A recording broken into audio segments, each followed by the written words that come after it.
Hi hello ಎಲ್ರಿಗೂ ನಮಸ್ಕಾರ. ಯಾರೆಲ್ಲ ನನ್ನ ಚಾನಲ್ನ ಸಬ್ಸ್ಕ್ರೈಬ್ ಮಾಡದೆ ವಿಡಿಯೋ ನೋಡ್ತಾ ಇದ್ದೀರಾ, ಪ್ಲೀಸ್ ನನ್ನ ಚಾನಲ್ನ ಸಬ್ಸ್ಕ್ರೈಬ್ ಮಾಡಿ, ಸಪೋರ್ಟ್ ಮಾಡಿ.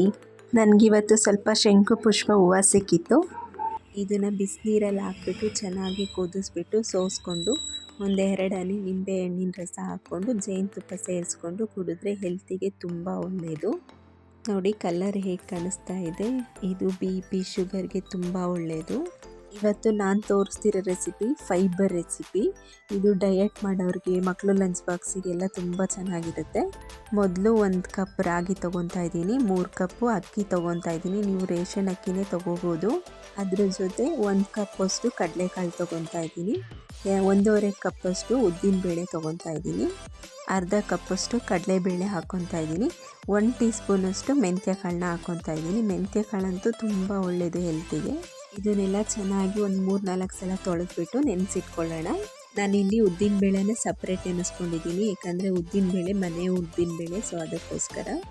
ಇದರಲ್ಲಿ ಸಿಪ್ಪೆ ಎಲ್ಲ ಸ್ವಲ್ಪ ಜಾಸ್ತಿ ಇತ್ತು, ಅದಕ್ಕೋಸ್ಕರ ಸಪ್ರೇಟ್ ನೆನೆಸ್ಕೊಂಡೆ. ನೀವೇನಾದರೂ ಅಂಗಡಿ ಉದ್ದಿನಬೇಳೆ ತೊಗೊತಿದ್ದೀರಾ ಅಂತ ಅಂದರೆ ಎಲ್ಲ ಮಿಕ್ಸ್ ಮಾಡಿ ಒಟ್ಟಿಗೆ ನೆನೆಸ್ಕೊಬೋದು, ತೊಂದರೆ ಇಲ್ಲ. ನಾನಿಲ್ಲಿ ಮನೆ ಬೇಳೆ ತೊಗೊಂಡಿರೋದ್ರಿಂದ ಸಿಪ್ಪೆ ಜಾಸ್ತಿ ಇತ್ತು, ಸೊ ಅದಕ್ಕೋಸ್ಕರ ನಾನು ಸಪ್ರೇಟ್ ನೆನೆಸ್ಕೊಂಡಿದ್ದೀನಿ. 6-8 ಅವರ್ ಇವಾಗ ನೆಂದಿದೆ. ಇದನ್ನೆಲ್ಲ ಇನ್ನೊಂದೆರಡು ಸಲ ಚೆನ್ನಾಗಿ ವಾಶ್ ಮಾಡ್ಕೊಳ್ಳೋಣ.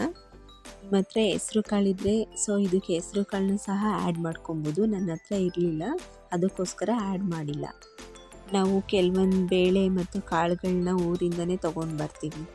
ಜಿಮ್ಮಿಗೆ ಹೋಗೋರಿಗೆ, ಡಯಟ್ ಮಾಡೋರಿಗೆ ಬೆಸ್ಟು ಹೈ ಫೈಬರ್ ಫುಡ್ ಅಂತಲೇ ಹೇಳ್ಬೋದು ಇದು. ಡೈಲಿ ಚೆನ್ನಾಗಿ ಇವಾಗ ವಾಶ್ ಮಾಡ್ಕೊಂಡಿದ್ದೀನಿ. ಈ ಥರ ವಾಶ್ ಮಾಡ್ಕೊಳ್ಳೋದ್ರಿಂದಲ ದೋಸೆ ಕಲರು ಚೆನ್ನಾಗಿ ಬರುತ್ತೆ, ಸೊ ಅದಕ್ಕೋಸ್ಕರ.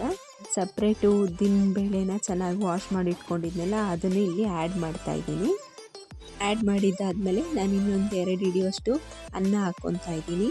ನೀವೇನಾದರೂ ಅನ್ನ ಹಾಕ್ಕೊಳ್ಳಲ್ಲ ಅಂತ ಅಂದರೆ ನಾವು ರುಬ್ಬೋದಕ್ಕಿಂತ 1 ಅವರ್ ಬಿಫೋರು ಅವಲಕ್ಕಿ ಬರುತ್ತಲ್ಲ, ಅವಲಕ್ಕಿನ ನೆನೆಸಿಟ್ಕೊಂಡ್ರೆ ಅದನ್ನೇ ಇಲ್ಲಿ ಆ್ಯಡ್ ಮಾಡ್ಕೊಬೋದು.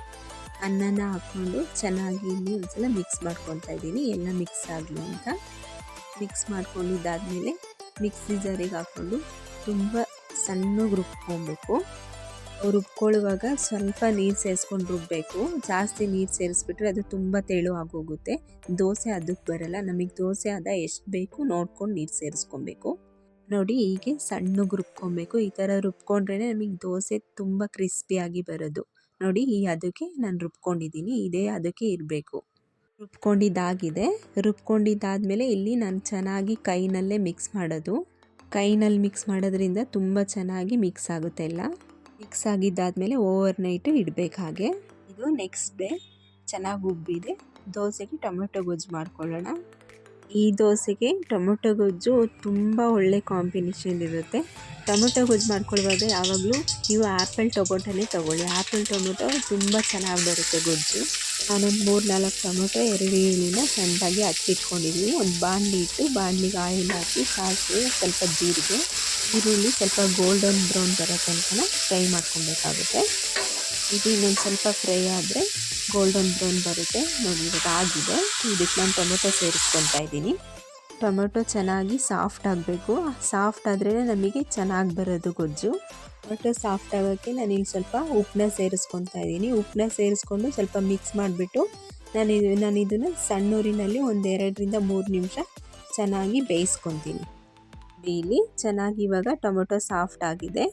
ಇದಕ್ಕೆ ನಾನು ಮಸಾಲೆ ಆ್ಯಡ್ ಮಾಡ್ಕೊತೀನಿ. 1 ಟೀ ಸ್ಪೂನಷ್ಟು ಖಾರದ ಪುಡಿ, ನಿಮಗೆ ಎಷ್ಟು ಖಾರ ಬೇಕು ಅಷ್ಟು ನೀವು ಖಾರ ಹಾಕ್ಕೊಳ್ಳಿ. ಒಂದು ಸ್ವಲ್ಪ ಅರಿಶಿನ, ಒಂಚೂರು ಗರಂ ಮಸಾಲ ಹಾಕ್ಕೊತಾ ಇದ್ದೀನಿ. ಗರಂ ಮಸಾಲ ನಾನು 1/4 ಟೀ ಸ್ಪೂನಷ್ಟು ಅಷ್ಟೇ ಹಾಕ್ಕೊಂಡಿದ್ದೀನಿ. ಗರಂ ಮಸಾಲ ಜಾಸ್ತಿ ಹಾಕ್ಕೋಬಾರ್ದು. ಮಸಾಲೆನ ಸೇರಿಸ್ಕೊಂಡು ಅದ್ರದ್ದು ಹಸಿ ವಾಸನೆ ಹೋಗೋ ತನಕ ಚೆನ್ನಾಗಿ ಫ್ರೈ ಮಾಡ್ಕೊತೀನಿ ಸಣ್ಣೂರಿನಲ್ಲಿ 1-2 ನಿಮಿಷ. ನೋಡಿ ಇವಾಗ ಟೊಮೆಟೊ ಗೊಜ್ಜು ಆಗಿದೆ. ಇದಕ್ಕೆ ಲಾಸ್ಟಲ್ಲಿ ಒಂದು ಸ್ವಲ್ಪ ಕೊತ್ತಂಬರಿ ಸೇರಿಸ್ಕೊತಾ ಇದ್ದೀನಿ. ಕೊತ್ತಂಬರಿ ಸೇರಿಸ್ಕೊಂಡು 1 ನಿಮಿಷ ನಾವು ಸಣ್ಣೂರಿನಲ್ಲಿ ಫ್ರೈ ಮಾಡ್ಕೊಬೇಕು. ಫ್ರೈ ಮಾಡಿ ಇದು ನಾವು ಟೊಮೊಟೊ ಗೊಜ್ಜು ಎಷ್ಟು ಫ್ರೈ ಮಾಡ್ತೀವಿ ಅಷ್ಟು ಟೇಸ್ಟಿಯಾಗಿ ಬರುತ್ತೆ. ಲಾಸ್ಟಲ್ಲಿ ನಾನು 1.5 ಟೀ ಸ್ಪೂನಷ್ಟು ತುಪ್ಪ ಸೇರಿಸ್ಕೊತಾ ಇದ್ದೀನಿ. ಮನೆಯಲ್ಲಿ ಈ ಗೊಜ್ಜಿಗೆ ತುಪ್ಪ ಹಾಕಿದ್ರೆ ಎಲ್ಲರೂ ತುಂಬ ಇಷ್ಟಪಟ್ಟು ತಿಂತಾರೆ. ತುಪ್ಪ ಸೇರಿಸ್ಕೊಂಡು ಮಿಕ್ಸ್ ಮಾಡಿದ್ರೆ ಇಲ್ಲಿ ಟೊಮೊಟೊ ಗೊಜ್ಜು ರೆಡಿ ಆಯಿತು. ನೆಕ್ಸ್ಟ್ ನಾನಿಲ್ಲಿ ಚಟ್ನಿ ಮಾಡ್ಕೊಳ್ಳೋಕೆ ರೆಡಿ ಮಾಡ್ಕೊತೀನಿ.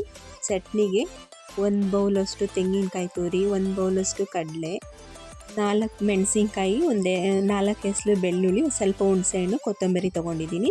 ಇವಾಗ ಒಂದು ಮಿಕ್ಸಿ ಜಾರ್ ತೊಗೊಳ್ಳೋಣ. ಮಿಕ್ಸಿ ಜಾರಿಗೆ ತೆಂಗಿನಕಾಯಿ, ಮೆಣಸಿನ್ಕಾಯಿ, ಬೆಳ್ಳುಳ್ಳಿ, ಹುಣಸೆಹಣ್ಣು, ಸ್ವಲ್ಪ ಜೀರಿಗೆ, ಕಡಲೆ, ಸ್ವಲ್ಪ ಕರಿಬೇವಿನ ಸೊಪ್ಪು ಹಾಕ್ಕೊತಾ ಇದ್ದೀನಿ. ಇದನ್ನೆಲ್ಲ ಹಾಕ್ಕೊಂಡು ನಾವು ಚೆನ್ನಾಗಿ ರುಬ್ಕೊಬೇಕು. ನಾನು ಈ ಕೊತ್ತಂಬರಿನ ಇವಾಗ ಸೇರಿಸ್ಕೊಳ್ಳಲ್ಲ. ಇದೆಲ್ಲ ಒಂದು ಅರ್ಧದಷ್ಟು ಗ್ರೈಂಡ್ ಆದಮೇಲೆ ಮಧ್ಯದಲ್ಲಿ ಕೊತ್ತಂಬರಿ ಸೇರಿಸ್ಕೊತೀನಿ.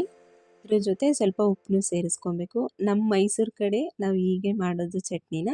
ನೋಡಿ ಇವಾಗ ಚಟ್ನಿ ರೆಡಿ ಆಗಿದೆ. ತುಂಬ ಸಣ್ಣಗೆ ರುಬ್ಕೊಬಾರ್ದು. ಇವಾಗ ದೋಸೆ ಮಾಡ್ಕೊಳ್ಳೋಕ್ಕೆ ರೆಡಿ ಮಾಡ್ಕೊಳ್ಳೋಣ. ಒಂದು ತವ ಇಟ್ಬಿಟ್ಟು ತವಕ್ಕೆ ಎಣ್ಣೆ ಹಚ್ಬಿಟ್ಟು ಚೆನ್ನಾಗಿ ಇದನ್ನು ಬಿಸಿ ಮಾಡ್ಕೊಳ್ಳೋಣ. ಇವಾಗ ಇದು ಬಿಸಿ ಆಗಿದೆ. ಇವಾಗ ದೋಸೆ ಹಾಕ್ಕೊಳ್ಳೋಣ. ನೋಡಿ ಎಷ್ಟು ಚೆನ್ನಾಗಿ ಬರ್ತಾ ಇದೆ ದೋಸೆ. ನಮಗೆ ಯಾವಾಗಲೂ ಒಂದೇ ಥರ ದೋಸೆ ತಿಂದು ಬೋರ್ ಆಗಿದ್ರೆ ಈ ಥರ ಮಾಡ್ಕೊಬೋದು. ಇದೇ ಥರ ಒಂದು 4-5 ವೆರೈಟಿನಲ್ಲಿ ದೋಸೆ ಮಾಡ್ಕೊಬೋದು. ದೋಸೆ ಹಾಕಿದ್ದಾದಮೇಲೆ ಅದ್ರ ಮೇಲೆ ಸ್ವಲ್ಪ ಆಯಿಲ್ ಹಾಕ್ಕೊಳ್ಳೋಣ. ತುಪ್ಪನೂ ಹಾಕ್ಕೊಬೋದು. ನಾನಿಲ್ಲಿ ತುಪ್ಪ ಹಾಕ್ಕೊತಾ ಇಲ್ಲ, ಯಾಕಂದರೆ ಟೊಮೊಟೊ ಗೊಜ್ಜಿಗೆ ತುಪ್ಪ ಹಾಕ್ಕೊಂಡಿದ್ನಲ್ಲ, ಸೊ ಅದಕ್ಕೋಸ್ಕರ. ತುಪ್ಪ ಹಾಕ್ಕೊಂಡ್ರೆ ಇನ್ನೂ ಚೆನ್ನಾಗಿ ಟೇಸ್ಟ್ ಕೊಡುತ್ತೆ ನಮಗೆ. ಎಷ್ಟು ಚೆನ್ನಾಗಿ ಬರ್ತಿದೆ ನೋಡಿ ದೋಸೆ.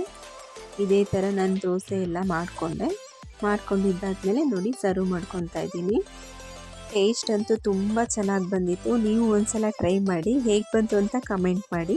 ಹೀಗೆ ಸಪೋರ್ಟ್ ಮಾಡ್ತಾಯಿರಿ. ನೆಕ್ಸ್ಟ್ ವಿಡಿಯೋದಲ್ಲಿ ಸಿಗೋಣ. ಬಾಯ್.